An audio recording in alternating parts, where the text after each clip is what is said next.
د کندهار ولایت مقام او افغانستان بانک ګډه خبرتیا.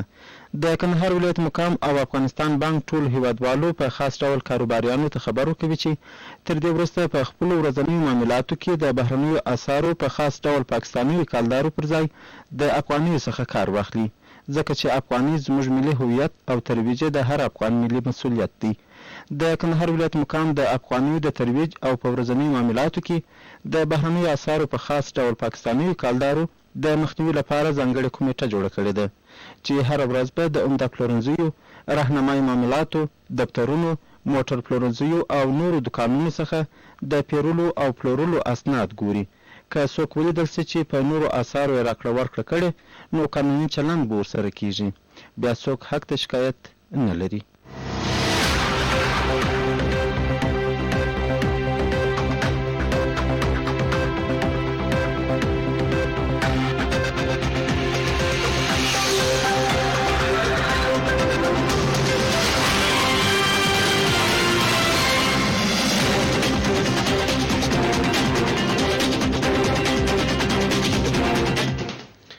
د کندهار تلویزیون قدرمنو لیدونکو السلام علیکم، وخت مو بخیر. نن شنبه د 1398 نمریز کال د قوسیه د لندې د میاشتې دوهمه او د روان 2019 میلادي کال د نومبر د میاشتې 23مه نیټه ده. د نن شپې خبري مجلې ته مو زه نوري حبیبي هرکلی کوم. په پیل کې د څو مهمو خبرونو سرټکي. د کندهار لپاره د ورښتونو پر مهال د سیلابونو د اوبو د مخنیوي لپاره اساسي طرحه جوړیږي.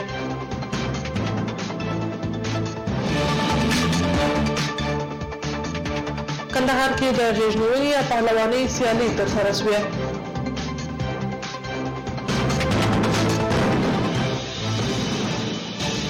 او کندهار کې د غیر قانوني درملو پلور د خلکو اندېښنې زیاتې کړې دي.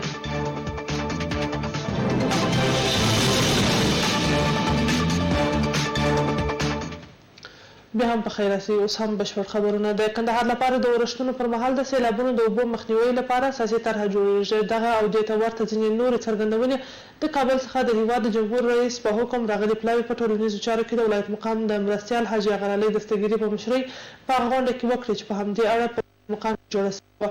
په دغه غونډه کې چې د یو شمېر سکتوري ادارو رئیسانو هم برخه لرل، د طبیعي پیښو په وړاندې د چمتووالي په اړه خبرې وشوې. بشپړ جزئیات یې د سید ستار مهتبي په راپور کې اورو. د شنبې په ورځ د اوبو او برېښنا کلو پراختیا، کرنې او مالدارۍ وزارتونو طبیعي پیښو په وړاندې د مبارزې او اوبو رسولو لوی ریاست څخه راغلي ګډ پلاوي چې مشري د اوبو او برېښنا وزارت استازي انجینر ثاقب کول په ولایت مقام کې په هغه غونډه کې ګډون وکړ چې په ټولنیزو چارو کې د مرستیال والي حاجي غنالۍ دستګیري په مشري جوړه شوې وه. راغلي پلاوي وویل چې د طبیعي پیښو په وړاندې څنګه چې لازمه ده باید هغسې چمتووالی ونیول سي. څو د ورښتونو پر مهال د سیلابونو د اوبو د مهار ترڅنګ مو د خلکو ژوند ته هم ځانګړې پاملرنه کړې وي. د پلاوي مشر وویل د څو ورځو لپاره په کندهار کې یو او د پلان مطابق په کندهار ښار او ولسوالیو کې د کانالیزاسیون سیستم جوړولو او د میانکو بند په شمول به د چک ډمونو لوښتي او پټاونو پر اساسي طرحو کار وکړو. نوموړي څرګنده کړه چې د خپلې طرحې او پلانونو تطبیق په مرسته به د سیلابونو مخه ونیول سي او خلک به طبیعي پیښو د جدي خطرونو څخه وژغورل سي.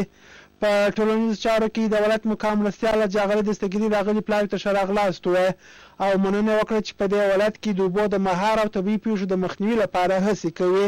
ښاغلي دستګیري راغلي پلاوي ته ډاډ ورکړ چې ولایتي ادارې د اضطراري کمیټې په چوکاټ کې د طبیعي پیښو د مخنیوي لپاره هلې ځلې کړي او د سیلابونو پر وخت یې تر ډیره د ولسونو د مالي او ځاني تلفاتو مخه نیولې ده.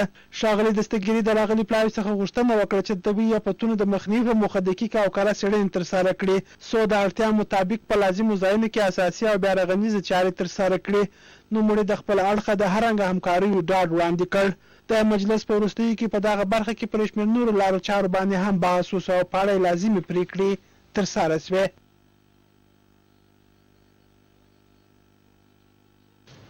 په کندهار کې د بې سرنوشته بندیانو دوسیې څېړل کېږي. دغه څرګندونې د لوی څارنوالۍ څخه راغلي شپږ کسیزه پلاوي د ولایت مقام ټولنیزو چارو د مرستیال حاجي غنالۍ دستګیري سره په لیدنه کې وکړې. راغلي پلاوي وویل د هیواد د لوی څارنوال په خاص هدایت یې کندهار ولایت ته سفر کړی او تر هغه وخت پورې به همدلته وي څو چې د ټولو بې سرنوشته زندانیانو دوسیې څېړلې وي. په دې اړه یې راپور زموږ د همکار سید ستار مهتبي راکوي.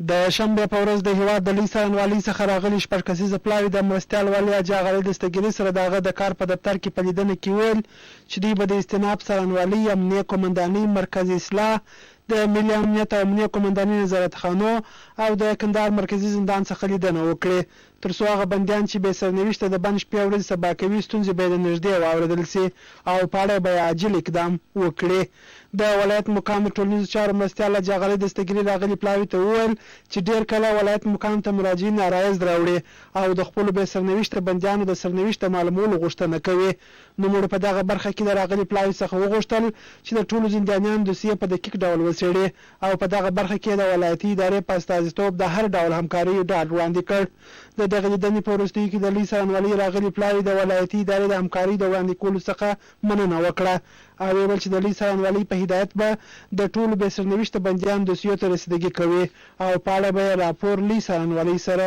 شریکوي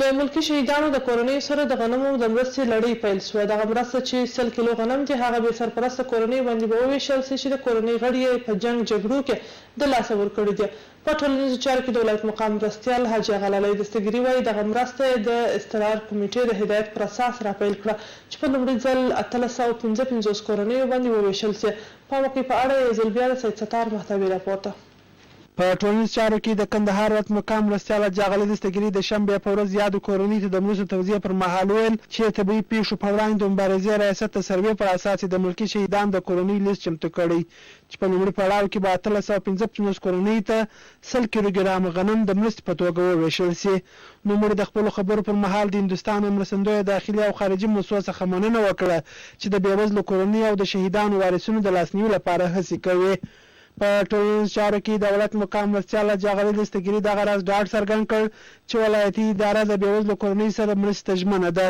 څو د ملکي او نظامي شهیدانو ټولې کورنۍ لومړنیو مرستو ته لاسرسی پیدا کړي د والي صاحب هدایت په اساس باندې دغه د ملکي شهیدانو لپاره چې دغه کوم کومک سابقه د هندوستان هېواد لخوا څخه شوی و د کندهار د خلکو لپاره نو استقرار کمیټې دا تصمیم ونیوی چې دا غنم به د ملکي شهیدانو کورنۍ ته وسپارل چې په مجموع کې د 2000 اضافه دي اوس 1200 کورنۍ رجستر شوي دي او د لړۍ دوام لري نو نن دغه جمعیت ستاسو وینئ چې د خویندو وروڼو سپین ږیرو ځوانان د شهیدانو د کورنۍ وارثین چې هر څوک خپل کارت لري دغه کارت په اساس باندې چې کارت د شهیدانو د معلولینو د ریاست لخوا څخه د ضد حوادثو او د کندهار د ولایت سکتوري ریاست په ملتیا باندې د خلکو ته کومک سره کېږي په ورته مهال مرستې ترلاسه کوونکې ښځې دغه مرستې په ترلاسه کېدو سره خوښې ښکارېدې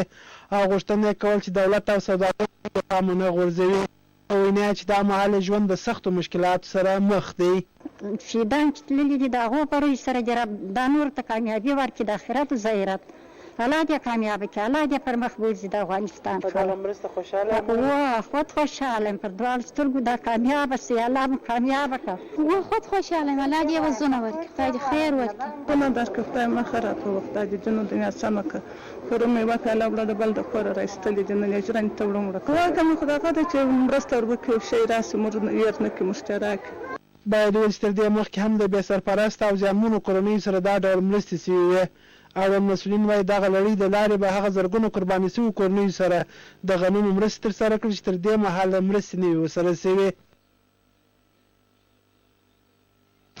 کندهار کې د غیږنیونې یا پهلوانۍ سیالۍ ترسره شوې دغه سیالۍ چې د کندهار د سوداګرو په مالي لګښت د سپورټ او بدني روزنې ریاست لخوا جوړې شوې پکښې د کندهار ترڅنګ د هرات فراه او د ډیورنډ کرښې ها غاړې بلوچستان څخه ګڼو پهلوانانو برخه اخیستې وه په دې اړه پام وکړئ د ولي محمد انوري راپورته کندهار ښار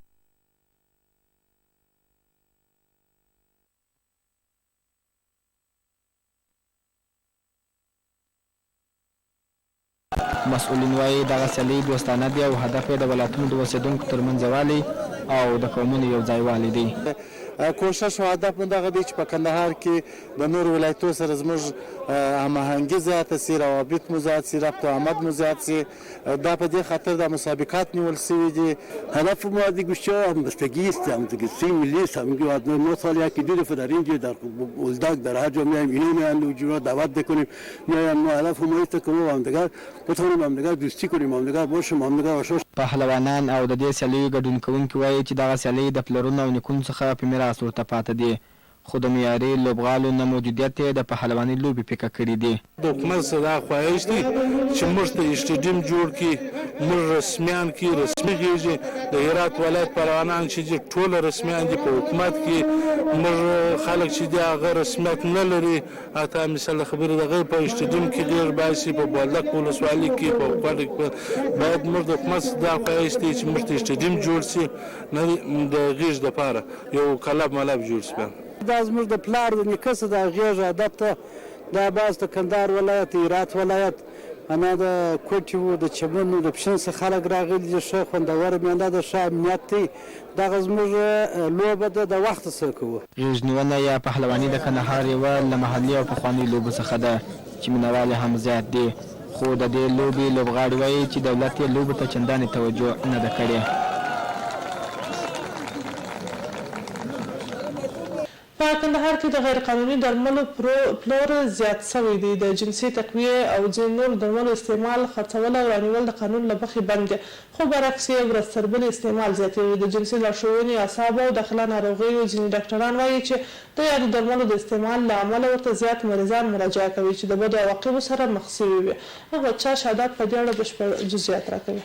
په بازارونو او درملتونونو کې د جنسي تقویې درمل د غیر مسلکي کسانو لخوا ځوانانو او د پاخه عمر لرونکو کسانو ته ورکول کېږي چې د ډاکټرانو په خبره خطرناکې ناروغۍ ورڅخه منځته راځي.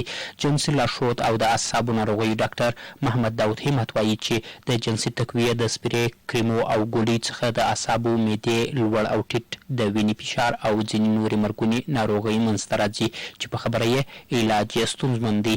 د هغه په خبره د جنسي تقویې درمل د ډاکټرانو له لوري د ډېر عمر لرونکو کسانو ته په کمه اندازه ورکول کېږي، خو په خبره یې اوس ځوانان او د پاخه عمر لرونکي کسان په روږ دي. په زړه او په رګونو باندې بد تاثیرات لري. د هرت هټیک یا د زړه د حملې سبب کېږي. اکثریت وخت د انټرا کولر پریشر د لوړوالي سبب کېږي. د انټراکرانیل پریشر یا د داخلي کاپي فشار د لوړوالي سبب کېږي. د رګونو د ازادېدو سبب کېږي چې هغه خپله خراب عواقب لري په آینده کې. ډېر داسې نور مشکلات رامنځته کوي. عصبي مشکلاتو د رامنځته کېدو سبب کېږي. نو ښه خبر نه ده چې جنسي تقویې هغه دواوې چې جنسي تقویې خصوصا سلډناپل چې په ترکیب کې ولري د داسې دواو استعمال بې له ضرورته په ځوانانو کې خو مطلق هغه استدبار نه لري. ځوانانو ته په صورت باید ورته ود نه کول شي. ځوانان چې کله خدای ستونزه لري هغه باید تشخیص کړل شي. که چیرې د دې ستونزه د ویټامین ډیفیشنسیانو څخه وي، ویټامینونه یې کم شوي له کمزوري څخه وي، د ویټامین په معاوضه سره یا د ویټامین پور کولو سره هغه ستونزه موږ له منځه وړو. خو که بیا چیرې د دې ستونزه له ویټامین ډیفیشنسي څخه نه وي، بیا کېدای شي د دې ستونزه له عصبي مشکلاتو څخه وي، د عصبي کومه ستونزه ولري، دې ته آماده نه وي چې دوی کې جنسي قوه راوپارېږي. نو دغسې کسان بیا اکثریت موږ په عصبي دواو باندې د دوی هغه ټینشن له منځه وړو، د دوی ډپریشن خفګان له منځه وړو. کله وخت د دوی ډپریشن انزایټي موږ له منځه یوسو، خود به خوده دوی جوړېږي.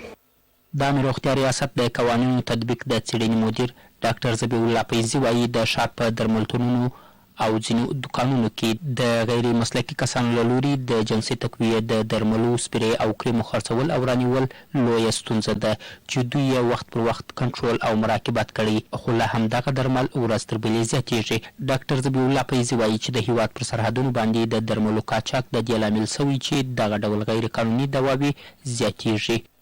15% عامې روغتیا ریاست مسؤل دي، نور سکتورونه هم په دې کې 15% نور سکتورونه دي. مثلا امنیتي مسؤلین دي، په اډر باندې دي دغه د قاچاق مخه نیول، خپله پولیس، خپله عامه خلک چې باید په دې کې دې ته توجه وکړي او عامه پوهاوی چې خلک په دې اړه نه لري نه چې دا درمل رانیسي یا نه رانیسي، یا مثلا ځینې تجاران چې دا واردوي د خپلو پیسو په خاطر باندې. دا نور مشکلات دي چې موږ لرو په ښار کې. هیره دې نه وي چې د جنسي تقویې د درملو ترڅنګ په بازارونو دوکانونو او آنلاین توګه د چاغښت او ډنګرېدو درمل هم پلورل کیږي چې روغتیا پالان یې د ځوانانو لپاره د بدو پایلو زیږنده بولي.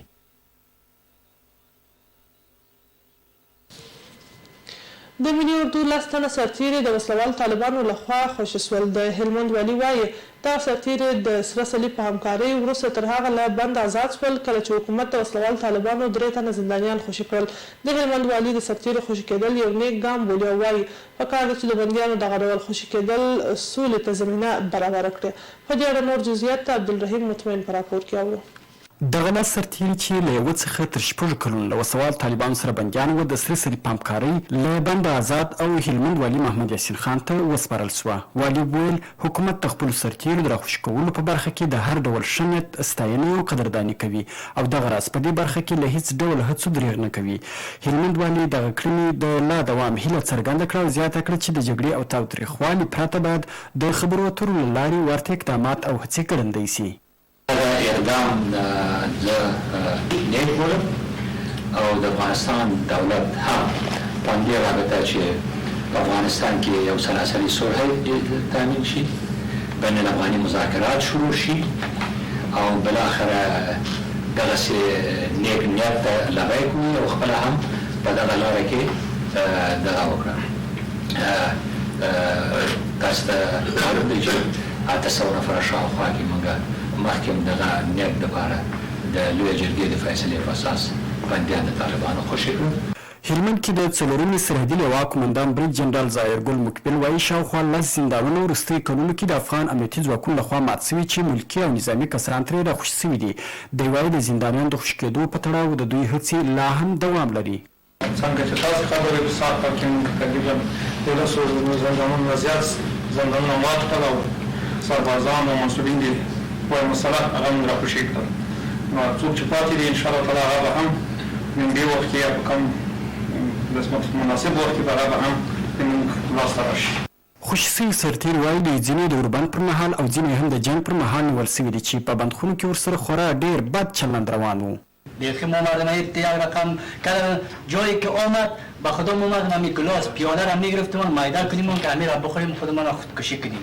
این رقم جایی که دما مردم چی کرده بود یا را بزرگ تیاره سرمون میگشت مثال دا قدم دما مردم پیشه میداد میگه وونه بادارایتان آمد این گپی زدن از دما مردم میزنه صحیح است که ما مردم اسیر جنگی استیم.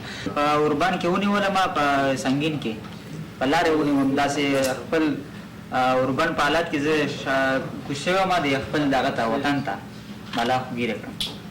زما وطن ده او زما خپل خاوره ده، خپل خاورې دپاره خپل وطن دپاره او خپل اسلام و دین دپاره بیا هم ولاړ یم او آینده کې به هم ودرېږم. وسلوال طالبانو یاد اقدام په داسې مهال کوي چې حکومت له لوري د ښه نیت او سولې په پاره د روانې اونۍ په ترڅ کې د 2 تنه امریکایي اسیرو ښوونکو په بدل کې د امین ساکاني په ګډون 3 تنه وسلوال طالبان خوشي سول.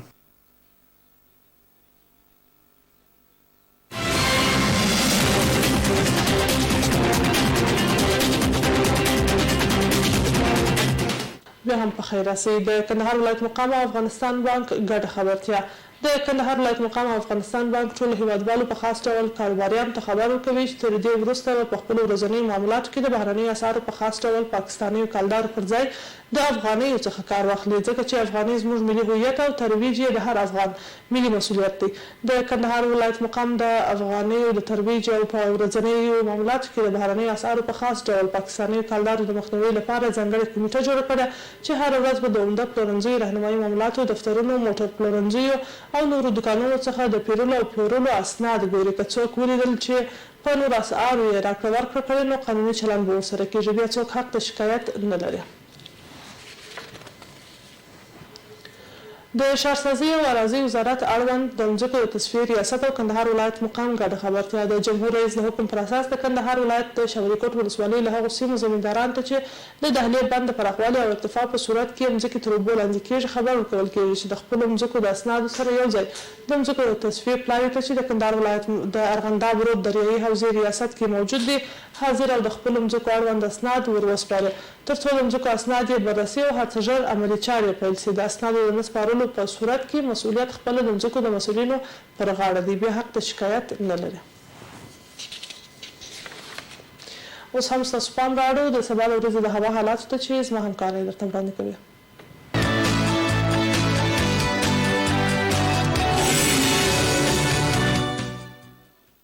اوس هم د یکشنبې د ورځې د هوا حالات. کندهار اسمان ځای ځای وریځه، تودوخه لوړه درجه 14 ټیټه 3. هلمند اسمان لمر ده، تودوخه لوړه درجه 14 ټیټه 3. ارزګان اسمان ځای ځای وریځه، تودوخه لوړه درجه 8 ټیټه -3. زابل اسمان ځای ځای وریځه، تودوخه لوړه درجه 8 ټیټه -1. کابل اسمان ځای ځای وریځه، تودوخه لوړه درجه 8 ټیټه -2. ننګرهار اسمان ځای ځای وریځه، تودوخه لوړه درجه 18 ټیټه 9. هرات اسمان ځای ځای وریځه، تودوخه لوړه درجه 9 ټیټه -3. او مزار شریف اسمان ځای ځای وریځه، تودوخه لوړه درجه 6 ټیټه -1.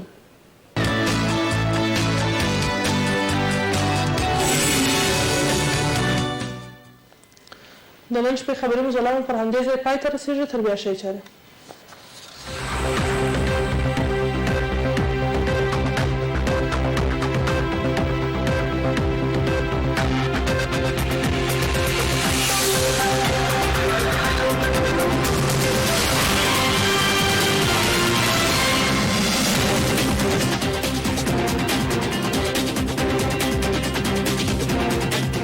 د کندهار ولایت مقام او افغانستان بانک ګډه خبرتیا.